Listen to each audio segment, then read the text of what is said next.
Hello साथियों, good morning. आप सभी का स्वागत है आपके अपने यूट्यूब चैनल GSS एजुकेशन में। साथियों, आज हम चर्चा करने वाले हैं शब्द विभाग के बारे में। पिछले कई वीडियो में हमने वर्ण विभाग के बारे में पढ़ा, जिसमें व्यंजन, स्वर और उनके उच्चारण स्थानों के बारे में हमने जानकारी हासिल की। आज के वीडियो में हम शब्द के बारे में पढ़ने वाले हैं। तो एक छोटी सी परिभाषा शब्द की, जिसे हम कहते हैं कि वर्णों या अक्षरों का एक सार्थक समूह शब्द कहलाता है। परिभाषा के तौर पे अगर आप देखें, शब्द किसे कहते हैं तो अक्षरों या वर्णों का सार्थक समूह शब्द कहलाता है। अब शब्द को मुख्य रूप से दो कैटेगरी में रखा गया है। एक सार्थक शब्द माना जाता है और एक निरर्थक शब्द। जैसे कि कहीं आपने लिखा देखा होगा, कहीं पे हम लोग जब उच्चारण करते हैं तो पानी वानी बोल देते हैं और लोटा वोटा बोलते हैं। इस तरह के शब्द हैं और ऐसे कई शब्द हैं जिनके साथ तुक लगा करके हम बोल देते हैं। तो पानी शब्द तो एक सार्थक शब्द की श्रेणी में आता है, लेकिन इस वाणी का यहाँ पे कोई अर्थ नहीं निकलता है, तो ऐसे शब्दों को निरर्थक शब्द कहते हैं। लोटा का यहाँ पे अर्थ समझ में आता है स्पष्टता से, लोटा या जिसे हम वाटर पॉट कहते हैं, जिसमें पानी लेते हैं। अब ये वोटा शब्द जो है यहाँ पे इसके साथ तुक के तौर पर रख दिया गया, लेकिन इसका कोई अर्थ नहीं निकलता है। यानी ऐसे शब्द जो निरर्थक हो, बिना अर्थ के हो, जिनका कोई अर्थ न निकल रहा हो, तो उसको हम निरर्थक शब्द कहते हैं। तो अब आप यहाँ पे देखेंगे आगे,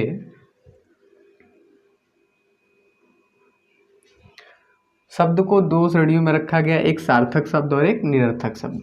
अब यहाँ पे आप देख पा रहे होंगे कि सार्थक शब्द के जो हैं कई रूप आपको दिखाई दे रहे हैं। एक चार्ट के तौर पे मैंने बना के समझाया है, इसको मैं आगे आपको समझाने का प्रयास करूँगा। और यहाँ पे निरर्थक आप देख रहे हैं, ये यहीं पे समाप्त होता है क्योंकि इसके कोई रूप नहीं है। मैंने पहले ही बताया कि निरर्थक शब्द के कोई अर्थ नहीं होते हैं, तो ये निरर्थक है, इसका रूप समाप्त होता है, आगे नहीं चलता है। चलता है रूप किसका? सार्थक का। अब सार्थक को देखते हैं कितने आधारों पर सार्थक शब्द पाए जाते हैं। सार्थक की परिभाषा आप समझ पा रहे होंगे, सा धन अर्थ, यानी स धन अर्थ, यो अर्थ युक्त हो। ऐसे शब्द जिनमें अर्थ शामिल हो, यानी शब्दों के जहाँ पे कोई न कोई अर्थ निकल रहे, उन्हें हम सार्थक शब्द कहते हैं। तो सार्थक शब्दों को मुख्यतः चार रूपों में बांटा गया है। अब यहाँ पे रूप इनके देखिए, पहला आपका है, नंबर डाल देते हैं हम।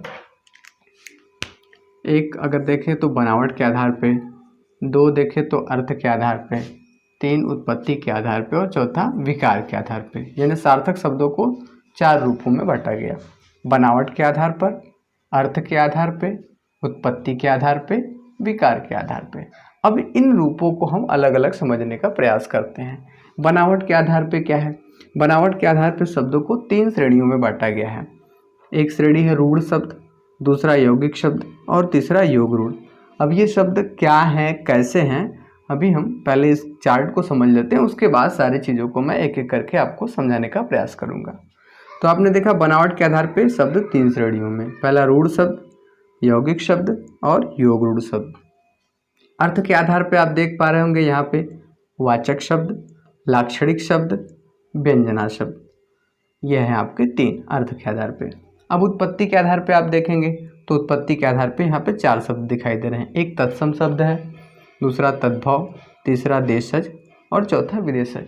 कहीं कहीं पे एक और इसमें इंक्लूड कर लिया जाता है, जैसे कि उसको हम कहते हैं संकर शब्द। संकर शब्द क्या होता है, इसके बारे में हम लोग आगे पढ़ेंगे, चर्चा करेंगे। तो कहीं कहीं पे आप पांच देखेंगे, मुख्य रूप से ये चार हैं: तत्सम, तद्भव, देशज, विदेशज, उत्पत्ति के आधार पे। फिर आप देख पा रहे हैं चौथे को दो श्रेणी में बांटा गया। चौथा है कि हमारा विकार के आधार पे। विकार में दो श्रेणियां रखी गई हैं, एक विकारी श्रेणी और एक अविकारी। तो विकारी क्या है, अविकारी क्या है, इसे हम समझ लेते हैं। विकारी का अर्थ, विकार से मतलब अर्थ है परिवर्तन से, परिवर्तनशील से है। तो ऐसे शब्द जिनमें परिवर्तन संभव हो या परिवर्तन किए जाते हैं, उन शब्दों को हम विकारी शब्द कहते हैं। अब ये विकारी शब्द आपके चार यहाँ पे आप देख पा रहे होंगे: संज्ञा, सर्वनाम, क्रिया, विशेषण। ये चार विकारी शब्द हैं और अविकारी की श्रेणी में भी चार आते हैं। कौन कौन से हैं? क्रिया विशेषण, संबंध बोधक, समुच्चय बोधक और विस्मयादि बोधक। तो ये आपका एक चार्ट है शब्द भेद के। इन रूपों में शब्द को हम देख पाते हैं। अब बारी बारी से क्रमशः हम इनको पढ़ना शुरू करेंगे। जैसे पहले बनावट के आधार पर देखेंगे, फिर अर्थ के आधार पे, फिर उत्पत्ति के आधार पे, फिर विकार के आधार पे।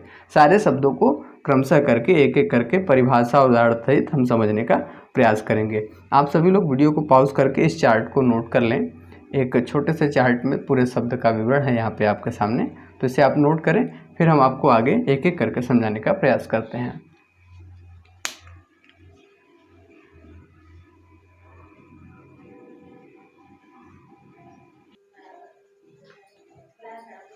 तो साथियों आगे देखते हैं हम पहला जो हमारा शब्द भेद में बनावट के आधार पे था। बनावट के आधार पे 3 शब्द होते हैं, आप इनके बारे में देखते हैं हम। पहला जो है रूढ़ शब्द। किसे कहते हैं रूढ़ शब्द? मतलब ऐसे शब्द जो कि शब्दों के योग से नहीं बनते हैं। जैसे आप यहाँ पे देख पा रहे हैं हाथ, कलम, नाक, घर, यहाँ लिखा है जैसे करके हाथ, कलम, नाक, घर, सड़क, आम। ऐसे बहुत सारे शब्द हैं जो कि अक्षरों के योग से बनते हैं, न कि शब्दों के योग से बनते हैं। और यदि इन्हें हम अलग अलग करें तो इनके अलग अलग करने पे जो शब्द बनते हैं, जो अक्षर होते हैं, उनका कोई अर्थ नहीं निकलता है। तो ऐसे शब्दों को हम रूढ़ शब्द कहते हैं। यहाँ पे परिभाषा के रूप में देख रहे हैं, मैंने बहुत शार्ट में लिखा है, तो यहाँ पे आप लिख सकते हैं विस्तृत रूप से कि ऐसे शब्द जो कि शब्दों के योग से नहीं बनते हैं वो रूढ़ शब्द कहलाते हैं। और इनके अगर खंडन करें तो इनके जो खंडन वाले पार्ट हैं, इन्हें जो वर्ड आएंगे, जैसे आप देख लीजिए यहाँ पे हाथ लिखा है, तो हाथ को अगर आप खंडन करेंगे तो हा धन थ या ह धन आ धन थ, इसका कोई मतलब नहीं निकलता है। तो ऐसे शब्दों को हम क्या कहते हैं? रूढ़ शब्द कहते हैं। उसी तरह से घर को अगर आप अलग करते हैं तो घर को अलग करने पे आपको घ धन र, तो नहीं इसका कोई अर्थ है, नहीं इसका कोई अर्थ है, नहीं कोई शब्द है, तो यहाँ पे क्या हो जाएगा आपका रूढ़ शब्द। समझ में आ रही है? ऐसे शब्द जो कि बिना शब्दों के योग से बनते हैं और उनका टुकड़ा करने पे, उनका खंडन करने पे, उनके जो टुकड़े वाले हिस्से हैं उनका कोई अर्थ न बनता हो, तो ऐसे शब्दों को हम क्या कहते हैं? रूढ़ शब्द। फॉर एग्जाम्पल मैंने 5-6 लिखे हैं, आप इस तरह से और शब्दों को समझ सकते हैं। अब आगे आप देखेंगे यौगिक शब्द। यौगिक शब्द क्या कहलाता है? यहाँ पे परिभाषा लिखा है जो शब्दों के योग से बनते हैं, यानी ऐसे शब्द जो 2 या 2 से अधिक शब्द को मिला करके बनाए जाते हैं, उन शब्दों को हम क्या कहते हैं? यौगिक शब्द कहते हैं। एग्जाम्पल के तौर पे, आप उदाहरण के तौर पे यहाँ पे देख पा रहे होंगे, लिखा है छात्रावास, विद्यालय, गृहागत, हिमालय। अब आप इसको ऐसे समझे, छात्रावास, अगर छात्रावास को हम अलग अलग करते हैं तो यहाँ छात्र धन आवास, तो छात्र एक शब्द हो गया, आवास एक शब्द, छात्र माने विद्यार्थी हो गए, आवास माने रहने का स्थान। तो यहाँ पे छात्रावास 2 शब्दों से मिलकर के बना है, इसलिए ये कैसा शब्द कहलाएगा? यौगिक शब्द कहलाएगा। विद्यालय में भी वही चीज़ आप देखेंगे, अगर हम इसको अलग अलग करेंगे, विद्यालय को संधि विच्छेद करेंगे इसका, तो विद्या धन आलय, विद्या एक शब्द हुआ, आलय दूसरा शब्द हुआ। गृहागत, गृह धन आगत, गृह माने घर, आगत माने आने वाला। हिमालय, हिम धन आलय, हिम यानी बर्फ, आलय माने घर। तो यहाँ पे 2 शब्दों को मिला करके शब्द बनाए जा रहे हैं, तो ऐसे शब्दों को हम क्या कहेंगे? यौगिक शब्द कहेंगे। ठीक है। अब हमारा तीसरा जो आता है, तीसरा है योग रूढ़ शब्द। योग रूढ़ शब्द क्या होता है, इसे हम समझने का प्रयास करते हैं। ये भी बनावट के आधार पे ही है। योग रूढ़, ये 2 या 2 से अधिक शब्दों के योग से बनते हैं, परंतु सामान्य अर्थ को छोड़कर विशेष अर्थ देते हैं। कहने का आशय आप समझें, योग रूढ़ शब्द जो होते हैं वो 2 या 2 से अधिक शब्दों के मेल से ही बनाए जाते हैं, परंतु जब उनका मेल होता है तो जो अर्थ आता है वो अर्थ मेल का न होकर के कुछ अन्य अर्थ देता है, यानी उनके संधि का अर्थ न दे करके कुछ अलग ही अर्थ देता है। अब इसको हम कैसे समझेंगे? जैसे यहाँ पे देखिए लिखा है पंकज, जलद। अब इसको हम आपको अलग अलग करके दिखा करके समझाते हैं। अगर हम पंकज की बात करें तो पंकज का जब हम संधि विच्छेद करेंगे तो ये हो जाएगा पंक धन ज। अब इस पंक का आशय होता है कीचड़, और ज माने उत्पन्न होने वाला। पंक यानी कीचड़ और ज माने उत्पन्न होने वाला, मतलब कीचड़ में जो उत्पन्न होता है उसे हम क्या कहते हैं? पंकज कहते हैं। तो अब देखिए, हम उदाहरण के तौर पे लेते हैं कीचड़ में क्या क्या उत्पन्न होते हैं। जैसे कमल होता है, फिर आपने सिंघाड़ा देखा होगा, कीचड़ और पानी में, तालाब में लगाया जाता है सिंघाड़ा, वो सिंघाड़ा होता है। और जोक और कुछ ऐसे पौधे होते हैं जो कीचड़ में उत्पन्न होते हैं। लेकिन स्पेशली हम पंकज कहते किसे हैं? पंकज स्पेशली हम कहते हैं कमल को। हम सिंघाड़ा को या जोक को या घोंगा जो कीचड़ में रहते हैं, इन सब जंतुओं को या वस्तुओं को हम पंकज नहीं कहते हैं। तो यहाँ पे पंकज का जो सामान्य अर्थ है वो है कीचड़ में उत्पन्न होने वाला, लेकिन विशेष अर्थ यहाँ पे पंकज का क्या है? विशेष अर्थ यहाँ पे कमल है। तो यहाँ पंकज का विशेष अर्थ क्या मिल रहा है हमें? कमल। तो ऐसे शब्द को हम क्या कहेंगे? योग रूढ़ शब्द कहेंगे। ठीक उसी प्रकार से जैसे आप यहाँ पे देख पा रहे हैं जलद, जलद का अगर हम संधि विच्छेद करें तो जल धन द, जल माने पानी, द माने देने वाला। तो पानी देने वाला वो एक आम इंसान भी हो सकता है, कोई भी हो सकता है, परंतु यहाँ जलद का आशय क्या है?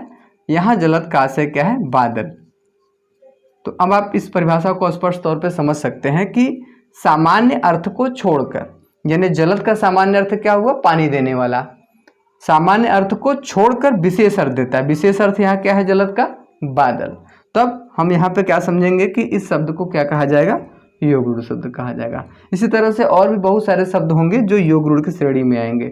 जैसे अगर आप बात कर लें, बात कर लेते हैं आप लंबोदर। तो लंबोदर का अर्थ होता है लंबा है उदर जिसका। तो अब लंबा उदर वाले तो बहुत सारे मनुष्य होंगे, परंतु स्पेशली लंबोदर जो होता है विशेष तौर पे वो गणेश जी को ही कहा जाता है। तो यहाँ पे क्या हो जाएगा? गणेश जी हो जाएगा विशेष अर्थ। तब हम उस शब्द को क्या कहेंगे? योग रूढ़ शब्द कहेंगे। आई होप आपको ये बातें समझ में आई होगी। आप वीडियो को पॉज करके नोट कर लें। अगली वीडियो में फिर हम शब्द के अगले भेद को लेकर के आएंगे। तब तक के लिए नमस्कार।